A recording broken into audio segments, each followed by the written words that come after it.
So Patsy Cline has really shook up the channel, man. I ain't seen nothing like this since I'm trying to think. Who's the first person? Who's the last person I reacted to? And everybody was like, yeah, maybe Queen. It might have been Queen. But everybody's like, yo, this song, that song, this is the movie. So we're reacting to a song called Sweet Dreams, right? But everybody said there's a film called Sweet Dreams that I need to check out that's based on her. So y'all know I'm always down to watch a biofilm, man. I love those. I think they give me, I don't know, I'm such a visual person. Like, of course, when I sit here and I do the research on certain artists and certain groups, it's really just that, just to kind of give me the story, right?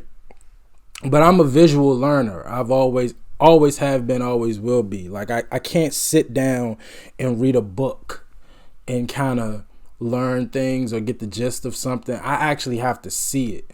So like, that's why I'm so like, yo, does this group, does this person have a biofilm that I could watch?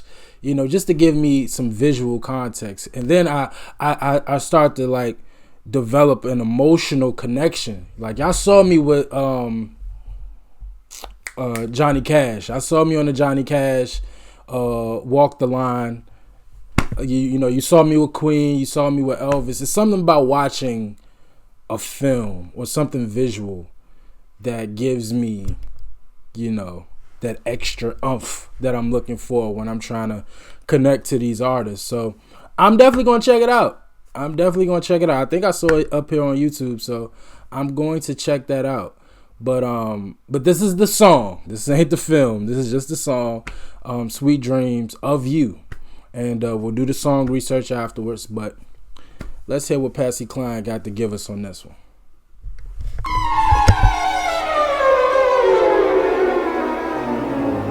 Sweet dreams of you. Every night I go through. Why can't I forget you and start my life anew instead of having sweet dreams about you? Beautiful. Those backing vocals, I shouldn't have cut it off so quick. Them backing vocals were beautiful. One thing I really love about, and again, I think I said this in my first reaction, there's just a certain feel that you get when you listen to 40s, 50s, 60s music. I never, y'all know I'm terrible with words. Y'all know I'm stupid, but I cannot think of the right word to describe voices. Like, when I hear Sinatra, Frankie Lyman, you know, Aretha Franklin, when I hear certain voices from 40s, 50s, 60s, whatever, it's a certain feel. Like, their voices sound so, and I don't know if it's a production thing. I know the production wasn't that high back then, but it's something about all of their voices. It's just a elegance to it, a richness to it. Again, none of these are the words that I want to use, but it's just and again, it really differentiates like the time. Like, you could tell this is of a older, like a previous generation. This sounds nothing like anything you would hear today. But I'm speaking of her voice, not just the music, her voice. Like, I don't think I've ever heard a voice like that today. You know what I mean? It's, again, y'all know I'm stupid and I'm terrible with words, but I love everything about her voice. Everything. You Etta James, that's another name.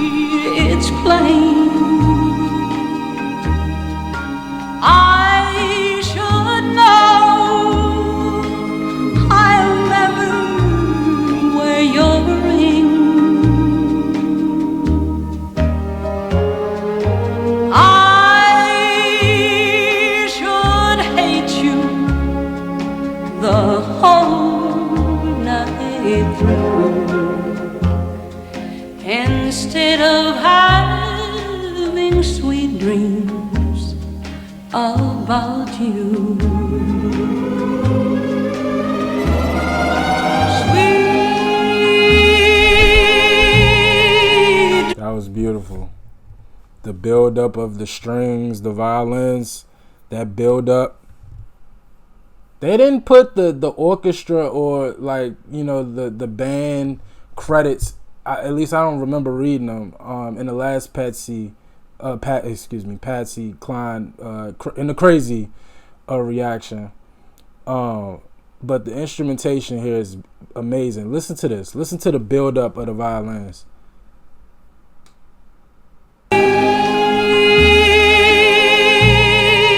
Dreams of you, things I know can't come true. Why can't I forget the past, start loving someone new?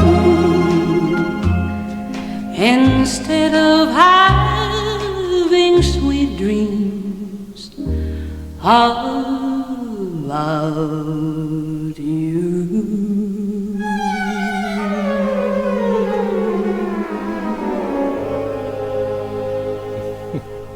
I like that ending. I gotta find out who was playing the violins on this. That was amazing. I'm not gonna lie. I love everything about the song, but the violins kind of stole the show for me. That was beautiful, especially at the end. Hold on. Sweet dreams. Sweet dreams. They better have. Of course, they point me to the movie. Matter of fact, let me look at this real quick. 1985 biographical film which tells the story of 1985. Wow. HBO Pictures.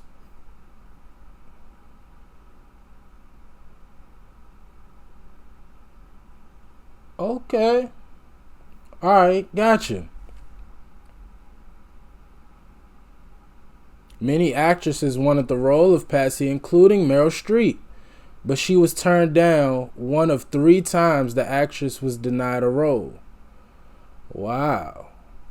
I never thought Meryl Streep would be denied a film, but I guess this is early in her career. Excuse me. Wow.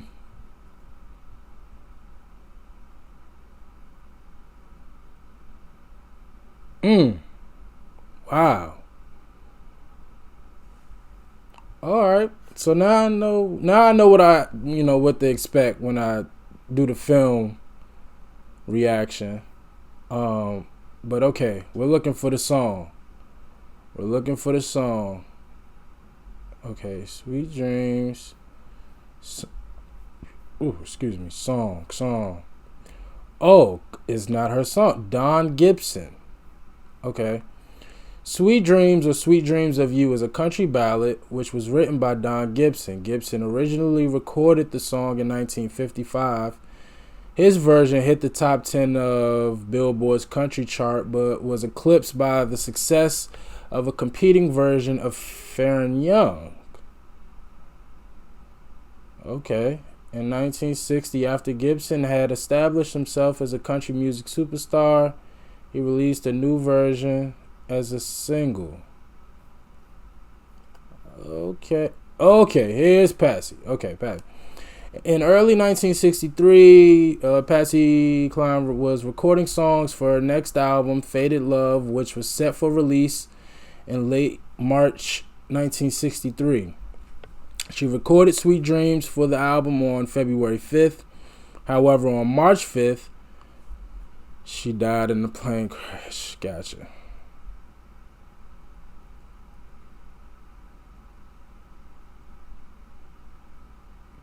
Wait, what? She died in a plane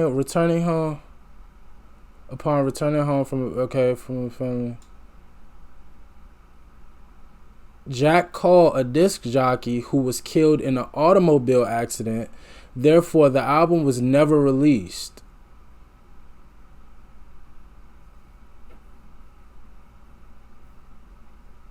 Instead, Decca Records issued a double album entitled The Patsy Cline Story in the summer of 1963.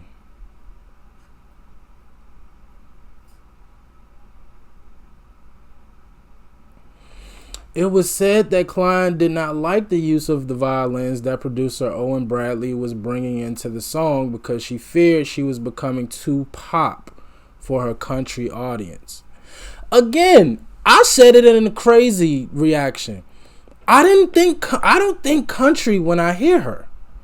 Like, and you know, I know like country is not an accent thing, but again, she like her voice, the feeling of the music, none of it sounds country to me. So I actually find that very very interesting, the fact that she felt that way. She felt like this isn't country anymore. I can't wait to hear like more of her country music, because I between this and Crazy, nothing about it sounds country. Nothing about her sounds country. Yeah, like this sounds like a lot of the pop music that was made at the time. Like I definitely do not think country when I hear her voice.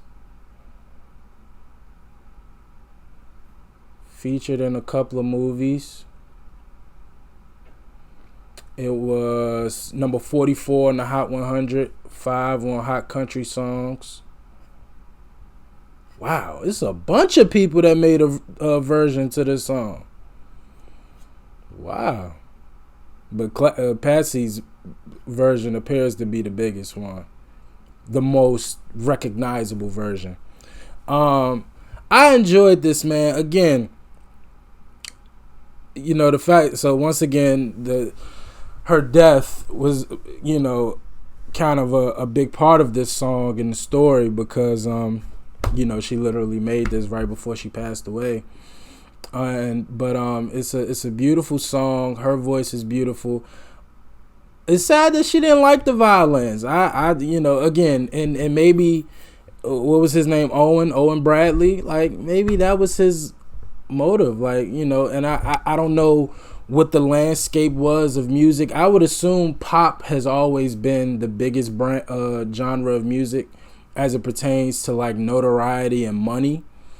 I'm sure country music was a lot bigger back then, but I would assume pop was just the biggest thing, and maybe that was Owen's objective. He was like, look, we want you to be the biggest artist you could possibly be.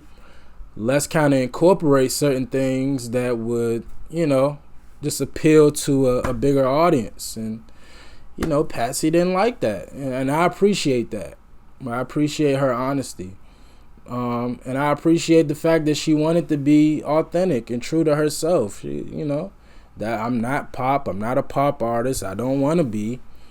And I appreciate her, you know, saying that, because as we all know, it's not the case for well, let me not say that. I think in almost every artist that I've reacted to, most of them seem to be true to themselves and want to stick with what they do. You know, you got a few that kind of sell out, but for the most part, most of them kind of say, that's not who I am. I want to do this. So I appreciate that. I appreciate her. I appreciate her music. Beautiful song. Again, the fact that this was a cover. I've been reacting to a lot of covers recently, which, you know, I'm never going to complain about that. But I really enjoyed it, man, and I'm enjoying my journey into Patsy Cline's music. And I can't wait to react to the film. So y'all let me know when y'all ready for that, man, and I'm definitely going to hop on it ASAP, all right? But as always, like, comment, and subscribe. I appreciate y'all for watching. Until next time, with Patsy Cline. Peace.